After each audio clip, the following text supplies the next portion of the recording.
Additional sir madam, additional chief secretary madam.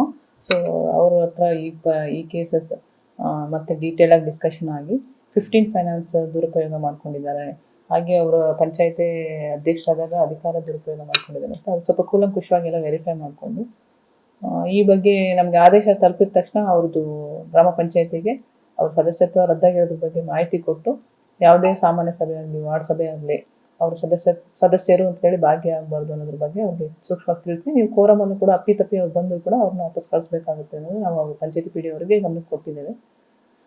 ಮುಂದುವರೆದು ಎಲ್ಲ ಒಂದು ಪಂಚಾಯತಿ ಸದಸ್ಯರಾಗಲಿ ಮೆಂಬರ್ಸ್ ಆಗಲಿ ಎಲ್ಲರಿಗೂ ಒಂದು ಪಾಠ ಇದು. ಮುಂದೆ ನಾವೇನಾದರೂ ನಿಯಮಾನುಸಾರ ಮಾಡ್ದಲೇ ದುರುಪಯೋಗ ಪಡಿಸ್ಕೊಂಡ್ರೆ ನಮ್ಮದು ಒಂದು ಎಲ್ಲ ಓಟ್ ಹಾಕಿ ಎಲೆಕ್ಟ್ ಮಾಡಿ ಸದಸ್ಯತ್ವ ತಗೊಂಡಿರ್ತಾರೆ, ಅದು ಇಂಡೈರೆಕ್ಟಾಗಿ ಚೀಮಾರಿ ಹಾಕ್ಸ್ಕೊಂಡಂಗೆ. ಸೊ ಆ ನಿಟ್ಟಿನಲ್ಲಿ ಎಲ್ಲರಿಗೂ ಒಂದು ಅಲರ್ಟ್ ಆಗೋದಿರುತ್ತೆ.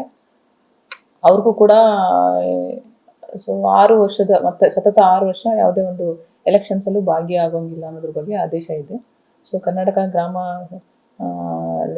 ಸ್ವರಾಜ್ ಮತ್ತು ಪಂಚಾಯತ್ ರಾಜ್ ಕಾಯ್ದೆ ಸೆಕ್ಷನ್ 43 ಈ ಒಂದರಲ್ಲಿ ಮತ್ತೆ ಸಬ್ 5 ಈ ಒಂದು ನಿರ್ಧಾರನ ಸರ್ಕಾರ ಮಾಡಿದೆ. ಸೊ ಈ ನಿಟ್ಟಿನಲ್ಲಿ ನಾವು ಬಂದಿರೋ ಆದೇಶನ ತಹಶೀಲ್ದಾರ್ ಆಫೀಸ್ಗೂ ಕಾಪಿ ಹಾಕಿ ಎಲೆಕ್ಷನ್ಸ್ ಟೈಮಲ್ಲಿ ಏನಾದರೂ ಮತ್ತೆ ಕಂಟೆಸ್ಟ್ ಮಾಡೋಕ್ಕೆ ನೋಡಿದರೆ ಗಮನಕ್ಕಿರಲಿ ಅಂತ ಅವ್ರಿಗೂ ಮಾಹಿತಿ ಕೊಟ್ಟಿದ್ದೇವೆ ನಾವು. ಸೊ ಯಾವುದು ಸತತ 10 ವರ್ಷ 2 ಪೀರಿಯಡಲ್ಲಿ ಅವ್ರು ನಿಲ್ಲೋಕೆ ಆಗಲ್ಲ.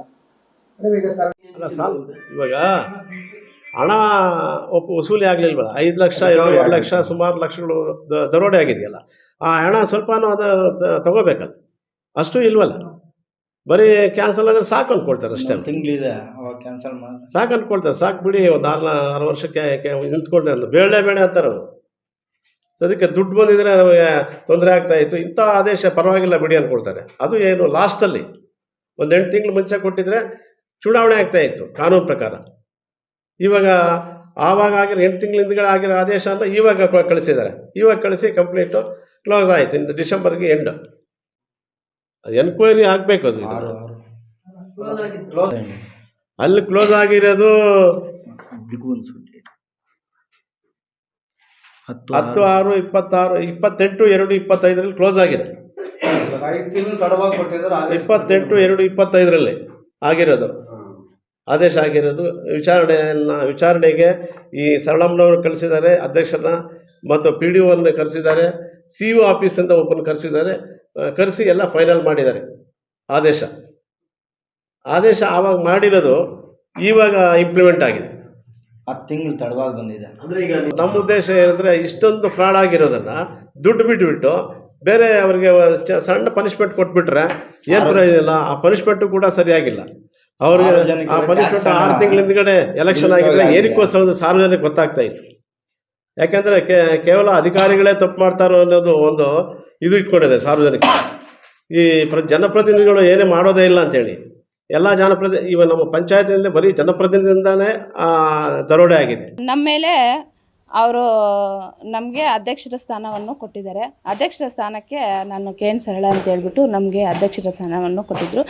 ನಾನು ಜನಗಳ ಹಿತದೃಷ್ಟಿಯಿಂದ ಕೋವಿಡ್-19ನಲ್ಲಿ ನಾವು ಕೆಲಸ ಮಾಡಿಸಿ ಆಗ ನಾವು ಸಿಂಪಡಿಯನ್ನು ಹೊಡ್ಸಿದ್ದೀವಿ, ಮತ್ತು ಮಾಸ್ಕ್ಸು ಸ್ಯಾನಿಟೈಸರು ಎಲ್ಲ ಮಾಡಿದ್ವಿ.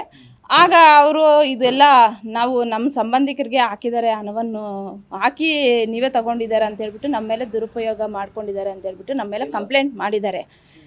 ಬಟ್ ಕಂಪ್ಲೇಂಟ್ ಮಾಡಿದರೆ ಕೋರ್ಟಲ್ಲಿ ಬೆಂಗಳೂರು ಆಯುಕ್ತಾಲಯದಲ್ಲಿ ಅಲ್ಲಿ ಅವರು ವಿಚಾರಣೆಗೆ 3-4 ಸತಿ ವಾದ ವಿವಾದನೆಯಲ್ಲಿ ನಡೆಸಿ ಅವರೂ ಕೇಳಿ ಯಾರು ಇಲ್ಲವೇನಮ್ಮ ಅಂತ ನನ್ನನ್ನೇ ಡೈರೆಕ್ಟ್ ಕೇಳಿ ಅವರು ನನ್ನನ್ನು ನನ್ನ ಪ್ರಶ್ನೆಯನ್ನು ಉತ್ತರ ಕೇಳಿದ್ರು. ಅವರು ಯಾರೂ ಇಲ್ಲದೇ ಇರುವ ಕಾರಣದಿಂದ ಸರ್ ನಾನು ಈ ಥರ ನಮ್ಮ ಮನೆಯವರನ್ನೇ ಉಪಯೋಗಿಸ್ಕೊಂಡು ನಾನೊಬ್ಬ ಮಹಿಳೆ ಆಗಿದ್ಕೊಂಡು ಆಗ ಕ್ಲಿಷ್ಟಕರವಾಗಿತ್ತು, ಅದಕ್ಕೋಸ್ಕರನೇ ನಾನು ಈ ಥರ ಮಾಡಿದ್ದೀನಿ ಅಂತ ನಾನು ಅಲ್ಲಿ ಕೊಟ್ಟಿದ್ದರೆ ಅಲ್ಲಿ ನಮಗೆ ಕೋರ್ಟಲ್ಲಿ ಕ್ಲಿಯರ್ ಮಾಡಿದ್ದಾರೆ, ಸಾಬೀತಾಗಿಲ್ಲ ಅಂತ ಹೇಳಿಬಿಟ್ಟು ನಮ್ಮ ವರದಿಗೆ ಕೊಟ್ಟಿದ್ದರು. ಮತ್ತು ಅವರು RDPRಲ್ಲಿ ನಮಗೆ ಈಶ್ವರಪ್ಪ ಮತ್ತು ಸುರೇಶ್ ಅನ್ನೋರು ಇಬ್ಬರೂ ನಮ್ಮ ಮೇಲೆ ದೂರು ಕೊಟ್ಟು ರಮೇಶ್ ಅನ್ನೋರು RDPRಲ್ಲಿ ಮತ್ತು ಇಬ್ಬರೂ ಸೇರಿ ಅವರು RDPRಲ್ಲಿ ಕೇಸನ್ನು ಮತ್ತೆ ರಿಓಪನ್ ಮಾಡಿಸಿ ಅಲ್ಲಿನೂ ಈ ಥರ ಮಾಡಿ ನಮಗೆ ಸದಸ್ಯತ್ವವನ್ನು ರದ್ದು ಮಾಡಿ 6 ವರ್ಷ ಎಲೆಕ್ಷನ್ ನಿಲ್ಲಬಾರ್ದಂತ ಕೋರ್ಟ್ ಆರ್ಡ್ರ್ ಅವರು ಆರ್ಡ್ರ್ ಮಾಡಿದರು ನಮಗೆ. ಆದರೆ ನಮಗೆ ಇದರಲ್ಲಿ ಸಾಬೀತಾಗಿದೆ ಅಂತ ಕಮಿಷನರ್ ಆಫೀಸರ್ ಒಪ್ಕೊಂಡ್ಮೇಲೆ ಇಲ್ಲಿನೂ ಇವರು ಒಪ್ಕೊಂಡಿಲ್ಲ. ಆದರೆ ನನಗೆ ಇವರು ಈಶ್ವರಪ್ಪನೂ ಮತ್ತು ಈಶ್ವರಪ್ಪ ನಮ್ಮ ಉಪಾಧ್ಯಕ್ಷರಾಗಿದ್ದರೆ ಸರ್. ಆದರೆ ನಾನು ಈ ಥರ ಚೆಕ್ ಅವರ ವೈಫು ಈಶ್ವರಪ್ಪ ಅನ್ನೋರ ವೈಫು ಸೈದಾಬಿಯನ್ ಅವರು ಸೈದಾಬಿ ಅವರು ಉಪಾಧ್ಯಕ್ಷರಾಗಿದ್ದರು. ಆದರೆ ಇವಾಗ ನಾನು ಒಂದು ಅಧ್ಯಕ್ಷರಾಗಿದ್ದರೆ ನನಗೆ ಅವ್ರಿಗೆ ಗೊತ್ತಿಲ್ದಿರ ನಾನು ಮಾಡೋಕ್ಕಾಗೋಕ್ಕೆ ಸಾಧ್ಯನೇನು ಸರ್ ಹೇಳಿ ಸರ್ ನೀವು. ಅದಕ್ಕೋಸ್ಕರನೇ ಅವರು ಈ ಥರ ಮಾಡಿದ್ದಾರೆ, ಈ ಥರ ಹಾಕ್ಕೊಂಡಿದ್ದಾರೆ ಅಂತ ಹೇಳ್ಬಿಟ್ಟು ನಮ್ಮ ಮೇಲೆ ಅಪವಾದ ಮಾಡ್ತಾಯಿದ್ದಾರೆ. ಬಟ್ ಅವರೂ ಅವರ ಮಕ್ಕಳಿಗೆ ಅವರ ಮಗನಾದ ಕಿರಣ್ ಬಾಬು ಅವರೂ ಕಲ್ಪೆ ಕಾಮಗಾರಿಗಳು ಮಾಡಿದ್ದಾರೆ. ಅವರು ನರೇಗಾ ಕೆಲಸದಲ್ಲಿ ಮಾಡಿದ್ದಾರೆ. ನನ್ನ ಹತ್ರ 1 ವರ್ಷ ಕಾಲ ಅವಧಿ ನಮ್ಮಿಬ್ಬರು ಕಮೆಂಟ್ಮೆಂಟ್ ಚೆನ್ನಾಗಿತ್ತು. ಮತ್ತೆ ಗಲಾಟೆಗಳು ಸ್ಟಾರ್ಟ್ ಆಯಿತು. ಗಲಾಟೆಗಳು ಸ್ಟಾರ್ಟ್ ಆದಾಗ ಇವೆಲ್ಲ ಇದು ಕೊಟ್ಟಿದ್ದಾರೆ. ಇದೆ ಸರ್, ನಮಗೆ ಅಧ್ಯಕ್ಷರ ಸ್ಥಾನ ಕೊಡಿ, ನನ್ನ ಮೇಲೆ ಇಲ್ಲ ನಿನಗೆ ಮೆಡಿಕಲ್ಸು ಇದು ರಿಪೋರ್ಟ್ ಕೊಡ್ತೀನಿ, ಅಧ್ಯಕ್ಷರ ಸ್ಥಾನ ಕೊಡಿ ಅಂತ. ಮತ್ತು ಸುರೇಶ್ ಅನ್ನೋರು ರಮೇಶ್ ಅನ್ನೋರು ಅವ್ರಿಗೆ ನಾವು ನನ್ನ ಅಧ್ಯಕ್ಷನ ಮಾಡಿದ್ದೀನಿ, ನೀನು ನನಗೆ ಪರ್ಸೆಂಟೇಜ್ ಕೊಡಬೇಕು ಅಂತ ಹೇಳ್ಬಿಟ್ಟು ಅವರು ಹೇಳ್ತಿದ್ದೆ. ಅವರು ಗಲಾಟೆ ಮಾಡಿದ್ರು 2-3 ಸತಿ. ಒಂದು ಸತಿ ನಮ್ಮ ಮಾವನ್ನ ಹೊಡೆದ್ರು. ಊರವರೆಲ್ಲ ಬಂದಿದ್ದರು. ಆವಾಗ ದೊಡ್ಡ ಗಲಾಟೆ ಆಯಿತು. ಆಗ ಈ ಥರ ಎಲ್ಲ ನಡೆದಿದೆ ಸರ್. ಗಲಾಟೆ ಆಗಿ ಪೊಲೀಸ್ ಸ್ಟೇಷನಲ್ಲಿ ಇನ್ನೂ ನಮ್ಮ ಚಳಕೆ ಬರ್ಕೊಂಡು ಬಂದಿದ್ದೀವಿ. ನಿಮ್ಮ ಮೇಲೆ ನಾವು ಬರಲ್ಲ, ನಮ್ಮ ಮೇಲೆ ನೀವು ಬರಲ್ಲ ಅಂತ ಹೇಳ್ಬಿಟ್ಟು ಬಂದಿದ್ದೀವಿ. ಇಷ್ಟೆಲ್ಲ ಆಯ್ದ್ರ ಮೇಲೇನು ನನ್ನ ಮೇಲೆ ಕೈ ಬಿಡ್ದಿರಾ ಸುಮ್ಮನೆ ಈ ಥರ ನ್ಯೂಸ್ ಕೊಟ್ಟು ನನ್ನನ್ನು ಯಾಕೆ ಅವಮಾನ ಮಾಡ್ತಾಯಿದ್ದಾರೆ. ನಾನೊಬ್ಬ ಮಹಿಳೆ ಆಗಿ ನನಗೆ ಕಷ್ಟ ಆಗ್ತಾಯಿದೆ, ನನಗೆ ನೋವು ಬರ್ತಾಯಿದೆ.